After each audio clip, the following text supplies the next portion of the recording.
नमस्कार दोस्तों, कांग्रेस ने लोकसभा चुनाव के लिए अपना घोषणा पत्र जारी कर दिया है, यानी मैनिफेस्टो जारी कर दिया है। तो सबसे पहले हम कांग्रेस के इस 2024 के मैनिफेस्टो के बारे में बात करेंगे दोस्तों। कांग्रेस पार्टी के राष्ट्रीय अध्यक्ष मल्लिकार्जुन खड़गे, पूर्व चेयरपर्सन सोनिया गांधी और राहुल गांधी ने 5 अप्रैल 2024 को इसे दफ्तर से ही जारी किया था। कांग्रेस ने अपने घोषणा पत्र को न्याय पत्र नाम दिया है। इसमें कांग्रेस पार्टी ने देश भर में जाति आधारित जनगणना कराने का भी वादा किया है। कांग्रेस ने कहा है कि उसका घोषणा पत्र 5 न्याय पर आधारित है, जैसे कि हिस्सेदारी न्याय, किसान न्याय, नारी न्याय, श्रमिक न्याय और युवा न्याय।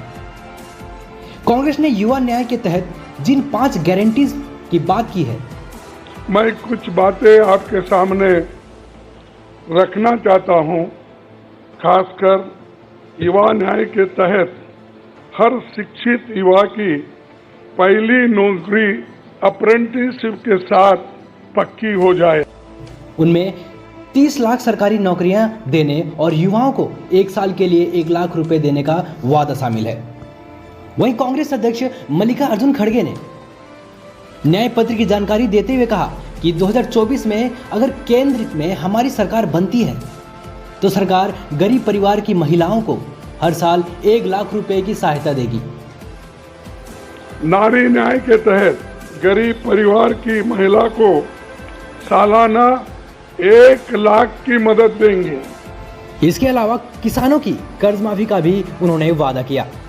कांग्रेस पार्टी के घोषणा पत्र में 5 न्याय और 25 तरह की गारंटी का जिक्र है। मल्लिकार्जुन खड़गे ने यह भी कहा है कि केंद्र में कांग्रेस की सरकार बनने पर मनरेगा के तहत मजदूरों की मजदूरी 400 रुपए की जाएगी। तो चलिए दोस्तों, कांग्रेस के उन बातों पर एक नजर डालते हैं जिसके बारे में उन्होंने इस मैनिफेस्टो में दावा किया है।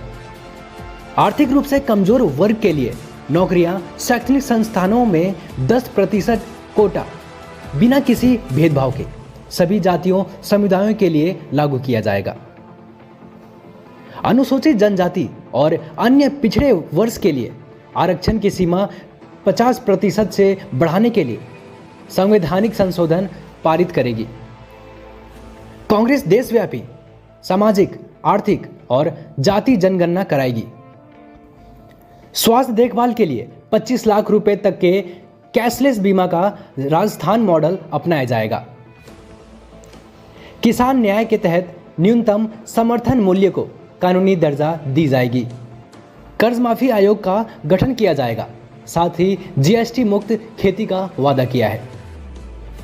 श्रमिक न्याय के तहत मजदूरों को स्वास्थ्य का अधिकार देने, न्यूनतम मजदूरी 400 रुपए प्रतिदिन सुनिश्चित करने और शहरी रोजगार गारंटी का वादा भी किया है। नारी न्याय में महालक्ष्मी गारंटी के तहत गरीब परिवारों की महिलाओं को 1 लाख रुपए प्रति वर्ष देने समेत कई वादे किए हैं। और इस मैनिफेस्टो में कांग्रेस ने यह भी कहा है कि सरकार में आने के बाद वह नई शिक्षा नीति को लेकर राज्य सरकारों के साथ परामर्श करेगी और इसमें संशोधन करेगी।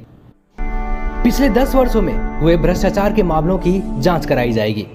और कांग्रेस मैनिफेस्टो का आखिरी दावा यह है कि वह ऊपरी अदालतों में न्यायाधीशों की नियुक्ति के लिए उच्चतम न्यायालय के साथ विचार विमर्श कर राष्ट्रीय न्यायिक आयोग का गठन करेगी। तो ये था 2024 का कांग्रेस मैनिफेस्टो। और भी बहुत तरह के दावे किए गए हैं, पर मैं उन फालतू पॉइंट्स पर नहीं जाना चाहता था, इसीलिए मैं कुछ ही इंपॉर्टेंट पॉइंट्स के बारे में बात किया दोस्तों। और यह भी कंफर्म नहीं बताया जा सकता कि इन पॉइंट को भी पूरा किया जाएगा, क्योंकि यह कांग्रेस है, इनके बारे में भरोसा नहीं किया जा सकता। वैसे देखा जाए तो कोई पॉलिटिकल पार्टी के मैनिफेस्टो पर भरोसा ना करे वही बेहतर है दोस्तों, चाहे वो बीजेपी हो या कांग्रेस। क्योंकि अगर ये पॉलिटिकल पार्टीज अपने मैनिफेस्टो के हर पॉइंट को पूरा करते तो आज हमारा देश और भी वेल डेवलप्ड होता। अगर बीजेपी की बात आ ही गई है तो एक नज़र उनके भी 2019 की मैनिफेस्टो पर बात कर ही लेते हैं। ये फंस गया सीएम। ये 46 पेज की मैनिफेस्टो है दोस्तों, और इसमें बहुत से ऐसे वादे हैं जिसे वेगली डिफाइन किया गया है, जैसे कि इनके पहले ही पेज पर दिया गया था zero tolerance approach to terrorism.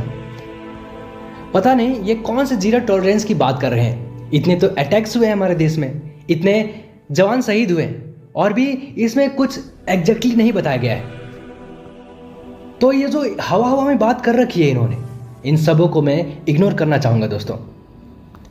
और अब बात करते हैं कांग्रेस मैनिफेस्टो के कुछ पुराने किस्सों के बारे में। 90 के दशक से पहले तुम्हारे जैसे लोग इस देश के लिए श्राप है। पहले सपने दिखाते हैं और फिर कहते कि नहीं, ऐसा नहीं हो सकता। और 2024 के मैनिफेस्टो में आप देख सकते हैं कि इसमें पूरी तरह मुस्लिम लीग की छाप है। अरे बाप रे, ये तो धोती खोल रहा है। ये अलग बात है कि पूरे देश में रोड शो कर रहे हैं या जो कुछ भी कर रहे हैं वो अपने प्रचार प्रसार के लिए कर रहे हैं।